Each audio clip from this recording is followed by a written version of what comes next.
Hello students, good morning to all of you. Today's analysis is law of demand. Very easy. What is law of demand? We have already discussed what is demand and determinants of demand or that function of the demand. Now we'll discuss what is law of demand. Students, whenever you go to market to purchase any kinds of goods, at that time always you want to know what is the price of the goods. It means your demand will depend on the price of the goods, which is the most important function or most important determinants of the demand function, that is the price of the goods. So this demand of the goods depends on the price of the goods as per your needs, wants or which way it can give satisfaction to yourself. Whenever you are purchasing the goods as per the price, how much quantity are demanded, it is obvious that when the price will be less, your demand will be more. Suppose you go to the market and you see that tomatoes kg is 80 rupees, and that time how much quantity will be demanded? 4 kg, 2 kg. If that tomatoes available in that 40 rupees, so naturally your demand will be more. So that kinds of relationship is to be known as inverse relationship, which I was discussed earlier. So it depends on the price of the goods, that is called that needs or wants, which goods can satisfy as per your requirements or needs. So what is law of demand? That is law of demand. Whenever the price increases, demand decreases, or price decreases, demand increases. This inverse relationship, this is called the inverse relationship. That is written here. Law of demand states that other things remaining same. Other things remaining same or constants. Other things remaining same or constant. That is in Latin word, it is to be called that ceteris paribus. Ceteris paribus. Ceteris paribus means that is same, other things remaining same or constant. It means if you have income 50 rupees, that 50 rupees will be same or constant, that income will not increase. That is called that ceteris paribus, or other things being equal. Remember it when I was discussing the microeconomics and macroeconomics differences. That time I have explained about the other things remaining same or the ceteris paribus. I was said at that time I will discuss when I will start that law of demand. So this is the real time now, other things being same. It means when income will be constant, then if the price increases or decreases, what is the effect as per that income, price and demand is concerned?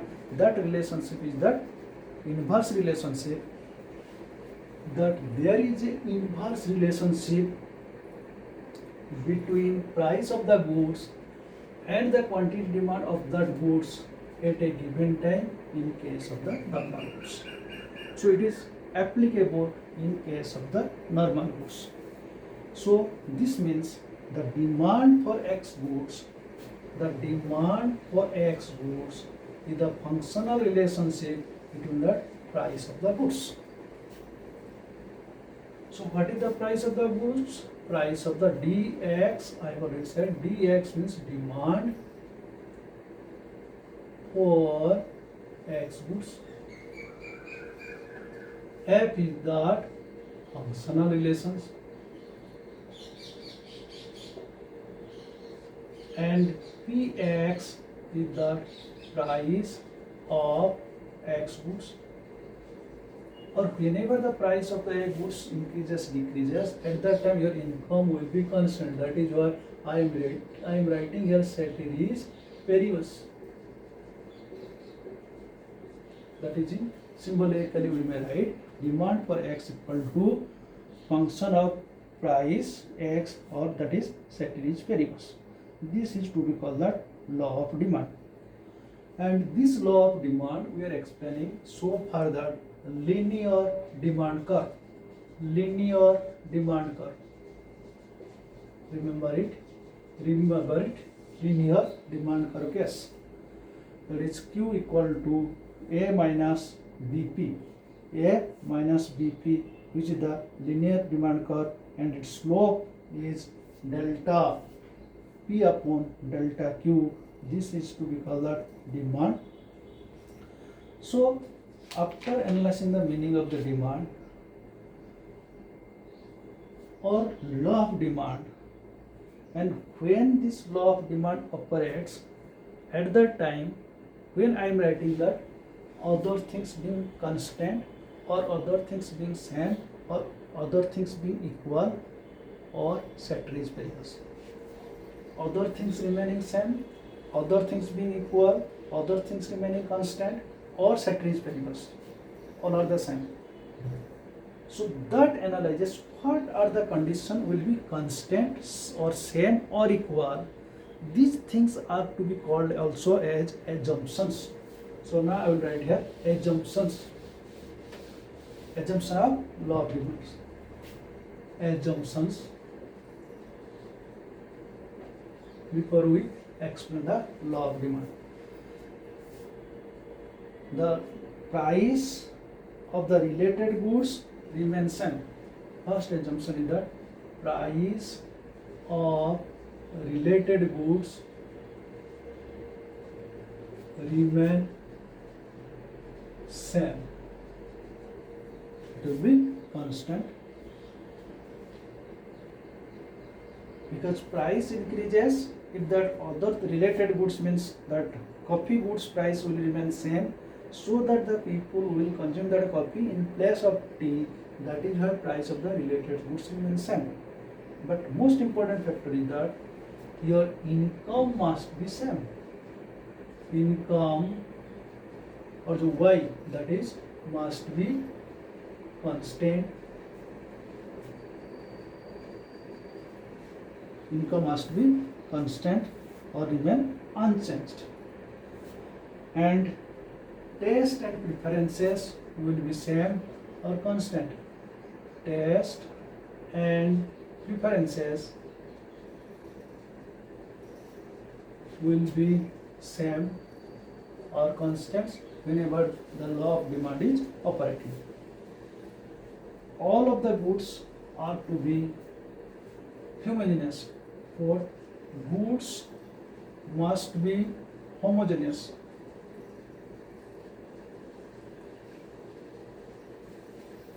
It means if you are consuming that rasgulla, that shape, size, quality, taste, all this will remain same. That is called that goods must be the homogeneous.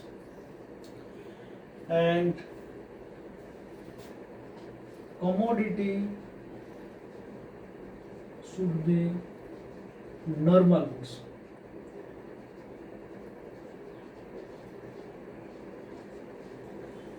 These are the assumptions whenever law of demand will operate. So what is law of demand? Law of demand states that other thing remaining same, other things remaining constant. These are the assumptions, other things will remain same. Then there is the inverse relationship between price of the goods and the quantity demand of that goods at a given time. In case of the normal goods, that is to be called that law of demand. So it means if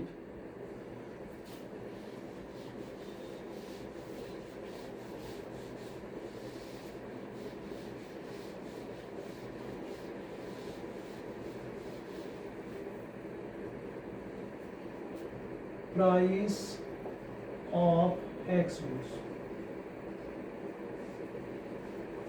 any goods, either it will be the rasgulla or gulab jamun, any of the other goods.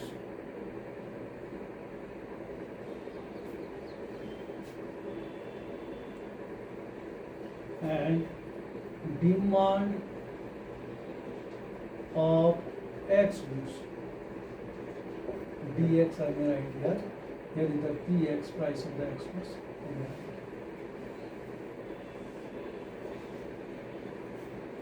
Suppose price of the goods is rupees 20, then demand for X goods is 6. Price is 20, demand for X goods 6. Price is 30, demand for X goods may be 5.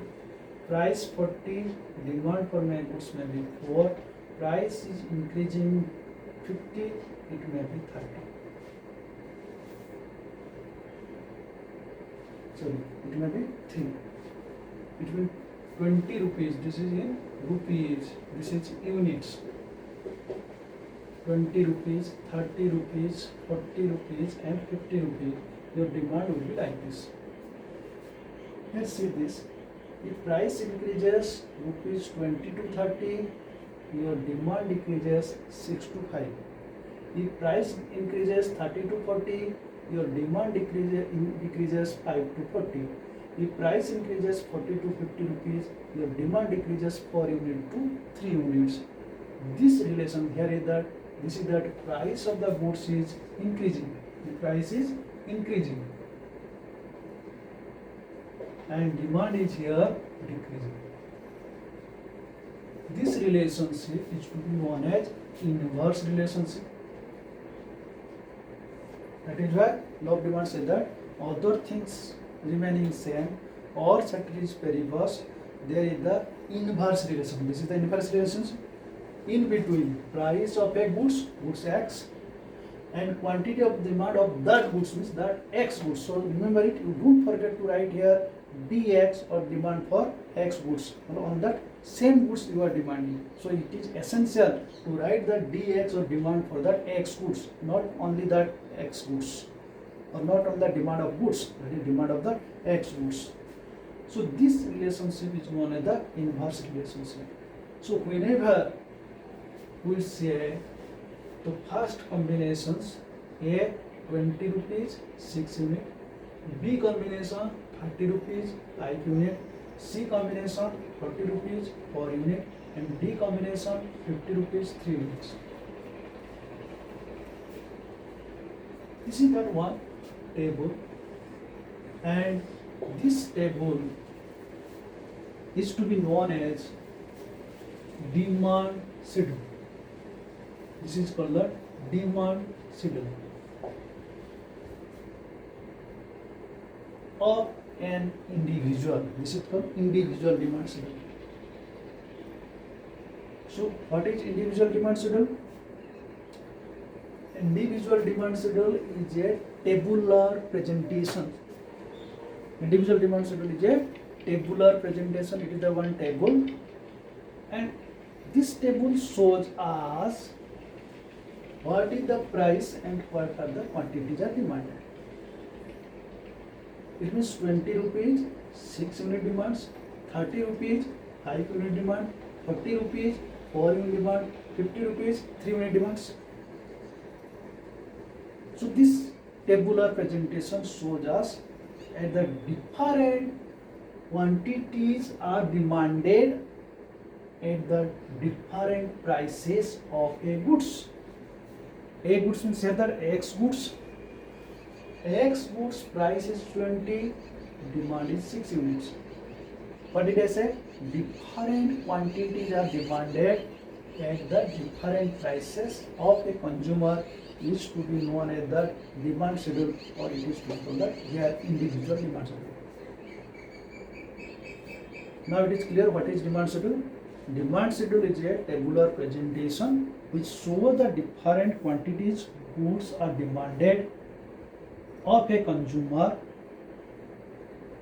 at the different prices at a given period of time is to be known as the demand schedule. And this can be plotted in the diagram. Suppose this is the diagram. O X goods and O Y, sorry, this is that X goods or units of X goods demanded, and O axis price of X goods, price of X goods. Let the price is 10, 20, 30, 40, 50, 60 like that. This is the price of X goods in rupees or unit of X goods are demanded. So the 20 rupees, how much quantity it demands? 6 units. 1, 2, 3, 4, 5, 6. This is the 6. 20 rupees, 6 units. 1, 2, 3, 4, 5, 6. And 30 rupees, 5 units.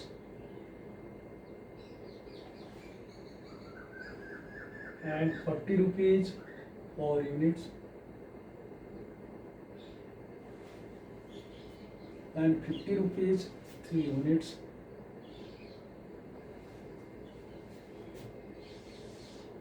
Is that A point, B point, C point, D point, E points? When we will join A to E, is that demand curve.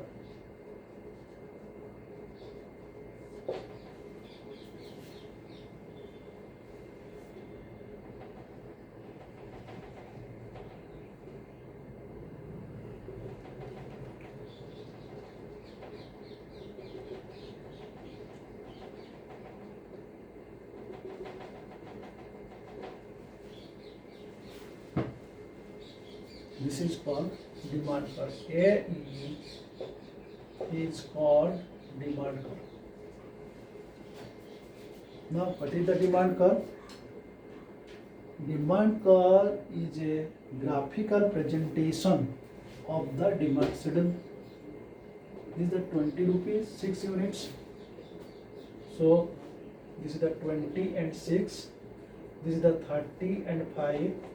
This is the 40 and 4, and this is that 50 and 3. So this tabular presentation shows in the diagram, and we draw that line A, which is to be called that demand curve.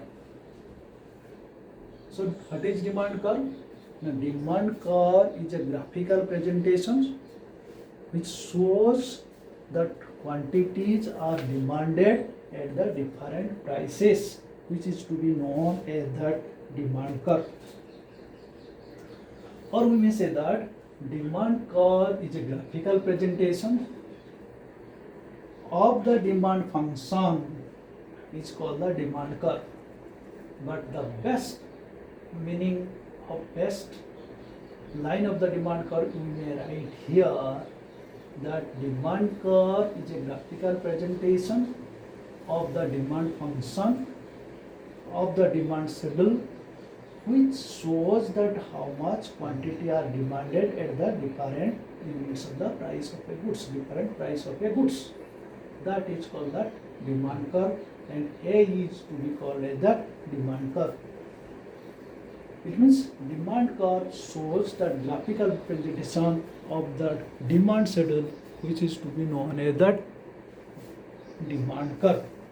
So now you are clear the meaning, the demand schedule and demand curve. Demand schedule is the tabular presentation, demand curve is the graphical presentation. Very simple. Demand schedule, it is the tabular presentation.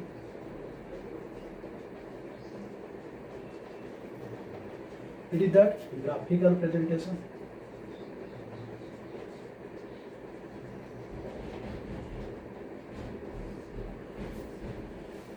Tabular shows what, how much quantities are demanded, the different prices. It is also same shown how much quantities are demanded at the different prices. Or we may say that the demand schedule is to be represented on the graphical form, is to be known as the demand curve. So demand schedule is a tabular presentation, demand curve is a graphical presentations, and both are showing the different quantities are demanded of a goods at the different prices of that same goods at a given time is to be known as tabular presentation is demand schedule, and graphical presentation is to be known as demand curve. So now you are clear what is law of demand. So law of demand says that, or law of demand states that other things being constant, that all these things are constant, income is the constant, price of the related is constant, taste and preference is the constants. So all these things will remain same. That is to be called that other things being constant. And there is the inverse relationship. Inverse means that price and quantity, there the one is increasing, other one is decreasing. That is called that inverse relationship, or that inverse relationship between price of a goods and the quantity demand of a goods. When a consumer desire to consume the goods at a given time, in case of normal goods, this is called the law of demand. And tabular presentation is to be demand schedule, and graphical presentation will be the demand curve. Students, please note it. We have already given the syllabus for your past unit test. So accordingly you prepare, because from 20 seconds you are going to be appear that online test which will be the all the object type questions, and there should be the multiple choice. So it is the golden opportunity you are getting that multiple choice. Due to that corona or due to that COVID-19 pandemic, we are not able to take that offline test, so that you must be ready for the test before that 15 minutes at what time your exam will start online. So be ready for the test, and those students who are not watching this video, please convey your message or to their parents, which way they will be attend and they will see it and they will be do better for their exams. That is why I request to convey the message to other students, which way it will be effective of their marks online examination. Thank you.